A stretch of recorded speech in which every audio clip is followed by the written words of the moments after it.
There's a very basic rule in journalism. When a person or an entity is accused of breaking a law, you say that. You say that they're accused. You use the word alleged. Sometimes you use it a lot just to make sure you're being clear that these are allegations until there is a trial with a definitive answer, at which point you can use the word convicted. This is something that journalists generally take very seriously. They have to take this very seriously. But for years, news agencies have been saying this. Visited a Jewish settlement in the West Bank. International law considers those settlements illegal. Thousands of Israelis would move to those territories and settle, violating international laws set by the United Nations. Israeli settlements in the occupied West Bank and Jerusalem. Illegal construction under international law. Ugh, that is not a fact. It's an accusation. It's an allegation. It's also an opinion on something that incredibly few people have the knowledge and expertise to even weigh in on. When this happens, we are all in trouble. Everyone. When the media decide that they can skip this basic rule of journalism and just announce as though it's a fact that anyone or any entity is violating any law, whether it's a city law, state law, federal law, or international law, think about what that means. You could find the media suddenly saying that about you, that you broke a law, or an organization that you're a part of. Let's even focus on international. Let's say your company or your church has any kind of interaction with any group in another part of the world. And then the media starts saying, as though it's a fact, that you or your organization broke an international law. And that's it. They've just decided that you did. Not that it's an accusation or an allegation, just that somehow they get to decide that it definitively happened. This is dangerous.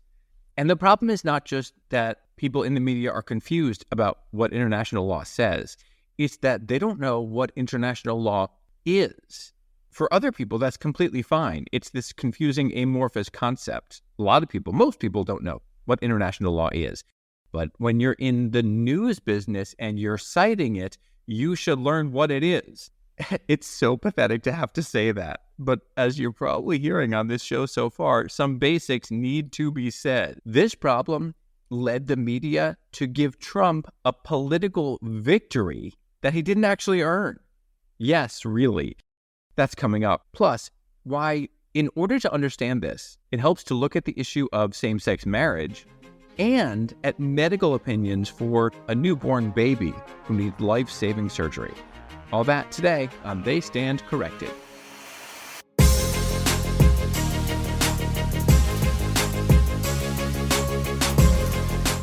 Hi, all right, let's do this. For those of you who don't know, I'm Josh Levs. I'm a longtime journalist and was a fact checker inside the media. This is my podcast, Fact Checking the News Media. I post links to go along with each episode so you can see a lot of the things that I'm talking to you about and you can learn more. You can also see how to support the show and you can send in questions and comments and I'll be addressing some of them right here inside the show. Just look in the show notes or go to my website, joshlevs.com. This is episode 3. And the way that this first series is organized, you need to listen to these in order. There are certain things that will only make sense if you listen in order. So if you haven't yet, then I encourage you to go back to episode 1 about the term occupation, and then episode 2 about the term terrorism, and then come over here. That way it'll all make sense. Today, I'm looking at international law and the media's malpractice. The media has decided that it can just say that an international law has been broken instead of telling you what it should say, which is that that's an accusation. At the top, I played you some clips from CNN, PBS, and CBS. Here's another one from my old stomping grounds, CNN. This one was particularly memorable because it was so egregious. This was from years ago, combining this bad reporting with a negative stereotype of rich Jews getting away with doing whatever they want in the world. 6,000 miles from Israel's settlements, in the heart of Manhattan, defiance of international law comes dressed in diamonds. Christiane Amanpour rightfully faced criticism for that. But these claims about international law show up in the news all the time. Here's one from CNBC. Israel announced plans to construct a new settlement in the West Bank, which it occupies. Settlements are considered illegal under international law. Now, to understand what's wrong with the word occupies, you'll need to hear the previous episodes. Among other things, I explained that the Palestinian Authority itself, in a document about Jericho from last year, says the Israeli occupation ended in 1994. But this line about illegal is what I'm focusing on today, because that is not a fact. It's an allegation. When you look at the reality of lands all over the world, there's massive amounts of disputed land. What is and is not allowed under the nebulous term of international law is very often unclear. Trying to figure out what international law says or does not say about this is like entering the world's most complicated maze in the dark with no flashlight. And the maze is made up of incredibly high walls. Oh, and by the way, there's no exit. You can only get out the way you came in. That's what it's like. There is no definitive answer right now about whether Israeli people living in certain parts of a stretch of land that's called the West Bank are inherently breaking any kind of international law by being there. Nations all over the world have people living in areas that they won in wars, including in defensive wars, which is the case here. There are legal scholars who say it is legal under international law. Sometimes the media notes that Israel says it's legal, but just makes things even worse. Here's the BBC. Settlers are, of course, considered to be illegal under international law, although that's something Israel disagrees with. Okay, that's the same thing as saying that a defendant is definitely guilty, but he insists he's innocent. Would the media ever do that before there's a trial? What's happening here? Journalists don't have a source for their claim that it's somehow factually illegal. And that's because there isn't one. There's no entity with the power of international law that has ever determined this. I want to see if any news agencies are even pretending to have one. So here's a clip from a Washington Post piece this past September, just a couple weeks before the October 7th terrorist attacks by Hamas in Israel. In violation of international law, Israeli settlements have expanded throughout much of the West Bank. That's from the audio version. The written version had a hyperlink to a UN statement from 2016, which was about a resolution from the UN Security Council. And this is the kind of thing that some media point to when they make this claim about international law. But if the media took, no exaggeration here, literally like 10 seconds to look this up, here's what they would find. That's not international law. It's specifically in the UN Charter. These resolutions are not international law because they're not binding. I'll come back to the ridiculousness of even listening to the UN votes about this stuff. But for now, let's just stay focused on these hard, concrete facts. You might be interested to know, and some sticklers out there might know, there is a specific type of UN resolution that can be considered binding, a form of international law. It's referred to as Chapter 7. But I went through all of those, and 0 of them are about Israel or Palestinians or the West Bank or anything. There's actually a bunch of them about Yemen, but none about what we're talking about here. Meanwhile, a few news agencies at times have pointed to the International Court of Justice. Now, I know this is confusing. The ICJ, International Court of Justice, is different from the International Criminal Court. It's its own thing. Some media cite the International Court of Justice to try to justify what they're saying, but yet again, not international law, non-binding. The ICJ provides these non-binding opinions. And finally, some journalists go straight to the Geneva Conventions. They say, hey, it's simple. The Geneva Conventions make clear, in this case, what is and is not allowed. But that's just not true. First, you would need to determine which lands are or are not occupied under which definition and exactly where those lines are. And for that matter, can any country anywhere have people living in any areas that are potentially considered occupied? So remember what I said about the maze? There's no clear answer here. Meanwhile, here's what some media do. They say, well, it's the position of the United States that these settlements are illegal. This is something else that the media has been getting wrong for decades. And it led them to give Trump a political victory that he did not earn. That after this quick music break.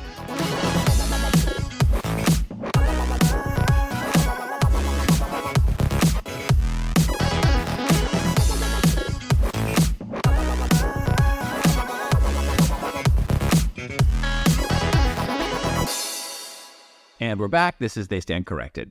For decades, the media have been claiming that the United States considers it a violation of international law when any Israelis live in a stretch of land referred to as the West Bank. Sometimes media say it themselves that this is the U.S. position. Sometimes they accomplish the same thing by just letting guests say it and not correcting them. I like this clip from MSNBC. These settlements are illegal under international law, and they have been for American administrations that go back to 1967 and since. For almost all American administrations, these settlements have been illegal. A few years ago, when the State Department said these things are not illegal, the media portrayed it as a huge shift after generations. The New York Times called it a, quote, reversal of decades of American policy. The Washington Post said the decision upends more than 40 years of U.S. policy. And PBS said the Trump administration was doing this. Reversing the U.S.'s 40-year position that the settlements were illegal. Yeah, no, that didn't happen. There was no sudden overturning of 40 years of a consistent position. Not even close. In fact, it might have only been a reversal of less than 3 years of a U.S. position. Now, you might be like, huh? Wait, what's happening? But this is a perfect example of the kind of thing that you find when you start fact-checking news reporting. There is so much that's not adequately fact-checked. Even very well-meaning people inside the news don't standardly fact-check all this stuff. There's so much that's so misleading. So what's the real deal here? This matters to all of us because, as I said, the media should always be careful in reporting on allegations that anyone or any entity is breaking any kind of law, anywhere. And that includes being careful and accurate about what governments actually say about this stuff. So here's the real deal. To understand what happened, we have to zoom all the way back to the 1970s when Jimmy Carter was president. Repeat after me. I, Jimmy Carter, do solemnly swear. I, Jimmy Carter, do solemnly swear. During these years, there was a guy who had a job called legal advisor to the State Department. And one role of that position is to give advice to the administration on positions of international law. This guy, Herbert Hansel, wrote a memo in 1978 saying that, given the situation at the time, it was his take that the establishment of the Israeli civilian settlements in the territories occupied by Israel is inconsistent with international law. There you go. That from 1978. So the media point to that and say, aha, opposition since 1978. No, because here's what they ignore. Just a couple of years later, President Reagan was elected. That I will faithfully execute the office of President of the United States. And he said the settlements were not illegal. That was in an interview with reporters. Actually, the Reagan Library sent me some photos of that meeting, and you can see them in the links in the show notes. So anyway, Reagan establishes the position that these, what are referred to as settlements, are not illegal. Then Reagan's vice president, George H.W. Bush, became president. Walker Bush, do solemnly swear. I, George Herbert Walker Bush, do solemnly swear. And he did not change anything. Then came Bill Clinton. And will, to the best of my ability, preserve, protect, and defend the Constitution of the United States. And then George W. Bush, son of the previous Bush. And will, to the best of my ability. And will, to the best of my ability. Preserve, protect, and defend the Constitution of the United States. Preserve, protect. In these presidencies, no changes, no comments on this question of legality. I double-checked with the State Department and with the libraries for these presidents. No one gave me any sign that these presidents announced any new positions. The last word before them was still Reagan saying not illegal. Then came President Obama. The Constitution of the United States. Preserve, protect, and defend the Constitution of the United States. So help you God. So help me God. Congratulations, Mr. President. Now, he had a reputation of being tougher than average on Israel. But after taking office, he did not change this either until the 2016 election happened. Okay, so now we've gone from Reagan all the way up to 2016 when Trump won the Electoral College, so it was clear that Trump was going to become president. After all that, in December 2016, the Obama administration did this thing at the UN. They chose not to veto a certain resolution. And then Secretary of State John Kerry brought up the opinion that was expressed in the 1978 memo. All right, so December 2016, John Kerry harkens back to that old memo and the position in it, and he says this. And we see no change since then to affect that fundamental conclusion. So, all those years later, the U.S. was suddenly saying, okay, we've decided that that old memo applies today. That was new. And then, just a few years after Kerry, Secretary of State Mike Pompeo announced that the U.S. was basically switching the position back. He said this. The establishment of Israeli civilian settlements in the West Bank is not, per se, inconsistent with international law. That's what actually happened. Now, I was wondering, is there some sort of technicality here that news agencies are using? Like, some reports said that Pompeo was rescinding the old memo, and one report had a quote from the man who originally wrote that memo, Hansel, with him saying, well, the memo was never rescinded previously, as far as he knew. So I checked on whether that matters. Does an old memo existing establish a position unless it's rescinded? And the answer is no. There's no reason to believe that that memo sitting around in any way indicates a U.S. position. Anyway, I asked the State Department, and they, of course, just said that they don't comment on internal legal advice related to the development of U.S. foreign policy. So basically, no word from them. People in these news agencies generally thought they were criticizing the Trump administration for changing this policy. But in fact, for a lot of his base, that change was a good thing. Especially a lot of evangelical Christians support that. So for him, this was an opportunity to declare a political victory, as though he was undoing a U.S. position that had stayed the same for decades. If you look at the record, that just didn't happen. Recently, this whole issue of the U.S. position took yet another turn. Secretary of State Anthony Blinken said this. It's been long-standing U.S. policy under Republican and Democratic administrations alike that new settlements are counterproductive to reaching an enduring peace. They're also inconsistent with international law.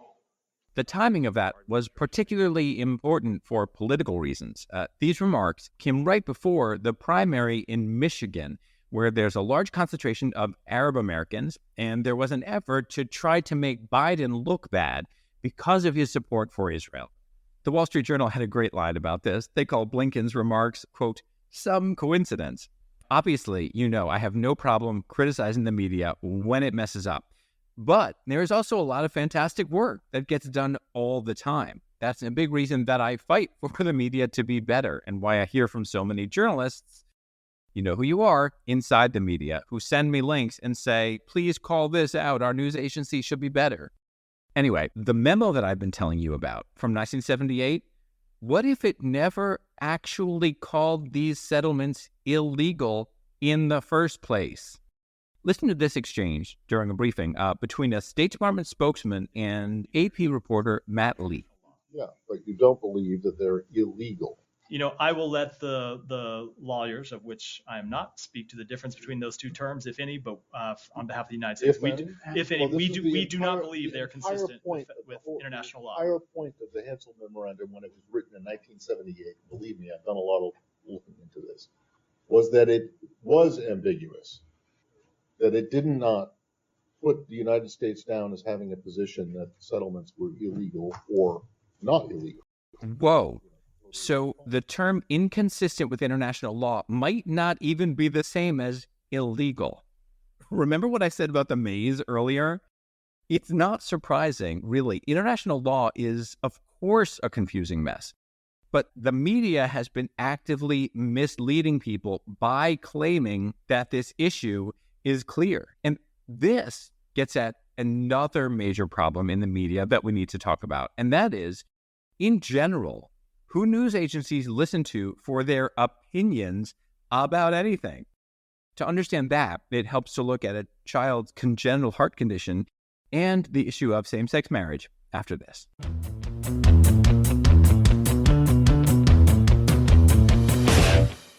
Do you know the term Venn diagram? It's basically when there's two circles that overlap in one area. So like if you have a red circle and a blue circle, there'll be this little section that's purple. When it comes to listening to people's opinions on this issue we're talking about today, the media should think of a Venn diagram. Think of one circle being the tiny number of people in the world who know and understand what international law is and is not. And the second circle being the small group of people who actually understand the land divisions in the West Bank and where occupation does and does not apply.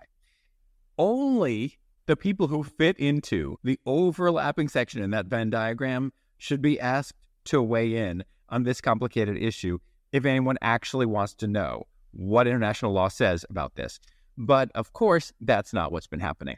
As I mentioned earlier, the media often cite the UN, and it's not just the UN Security Council. They'll often point to votes by the entire UN body, by the UN General Assembly. And there are people in the media who have said, well, since the overwhelming majority of countries have made clear that it's their position that it's illegal, let's just say it's illegal. That's ridiculous for so many reasons. First of all, UN members condemn Israel more often than they go to the bathroom. It's like, have we condemned Israel yet today? No? Oops, we better run to the floor and pass another resolution. And then someone ethical is like, a whole bunch of countries are currently ethnically cleansing their populations by hundreds of thousands of people. Oh, and by the way, the Syrian regime and Iranian militias have killed hundreds of thousands of people. Maybe we should be talking about that. And the other members are like, stop interrupting. Don't you know it's condemn Israel o'clock? It's just ridiculous. And anyway, the media should look for expertise and knowledge. I mean, do you really think that UN representatives from, I don't know, Botswana have all this expertise in international law and the specific events involving any and all land in the area known as the West Bank? So the votes of UN General Assembly members have nothing to do with knowledge and expertise. And by the way, no diss on Botswana. When I was picking a country for that example just now, I literally opened up a map of the entire world and shut my eyes and pointed to a country. But the point is that media should be focused on getting opinions and analysis from people who know what they're talking about on any issue, always. You know, I often think of it as being similar to what happened when my first child was born. And we were going to take him home at 2 days old. And that's when we found out that he would need major heart surgery. I did not go running around the hospital asking random people who were visiting their relatives, what should I do? Should he have surgery? What surgery should he have? Because who cares what random people think? I wanted to hear from multiple people with specific expertise in this matter. And I wanted to educate myself on as many facts as possible. Thankfully, he came through wonderfully. He has grown up and, is amazing, of course. Actually, in the show notes, I'll include an ABC report that quoted me when Jimmy Kimmel had his son go through heart surgery. Anyway, the point is, the media should not pretend that a majority of people in any specific group somehow achieve fact status by giving their opinions. That just doesn't even make sense. But that's what happens when they try to say, well, the majority of nations say so let's just go with it. It's also hypocritical because many of the same people who cite the UN when they like positions that the UN body takes, they never want to listen to the majority of countries about other things like same-sex marriage. All right, follow me here. According to the Human Rights Campaign, 36 countries have legalized same-sex marriage. So should the United States go and ask countries all over the world, should we have same-sex marriage? What's the ethical thing to do? What should we do? Of course not. So when people say, well, look what the UN says, look what the majority of nations say, who cares? You still need the facts and the context. Truth equals facts plus context. And talk of the UN, by the way, is also problematic because it's ultimately not democratic. According to the latest democracy index from The Economist, 39% of the world's population lives under authoritarian rule. So in much of the world, people have no say who their leaders are. So when their leaders enter into international agreements that can take on the power of international law, those leaders making that choice were not elected in the first place. And that's the same with many nations that vote in the UN. All right, so what can you do? What can we do about this journalistic malpractice when news agencies claim that Israel is somehow factually violating international law with people living in the West Bank? Here's what you can do. In the show notes, you will see links to my website and my newsletter. I put out a newsletter on something called Substack that you can see on the web or at the Substack app. There's a new newsletter for each episode, and in there I have all these links filled with lots of information and proof. I also put in there text that you can send to executives of any news organization. Anything from your local radio to your local paper to a national outlet to an international outlet. Anyone calling on them to fix this problem. And one of the most powerful things you can do, of course, is to share this show. Just click on the share button right now and send it to anyone and everyone in the entire world.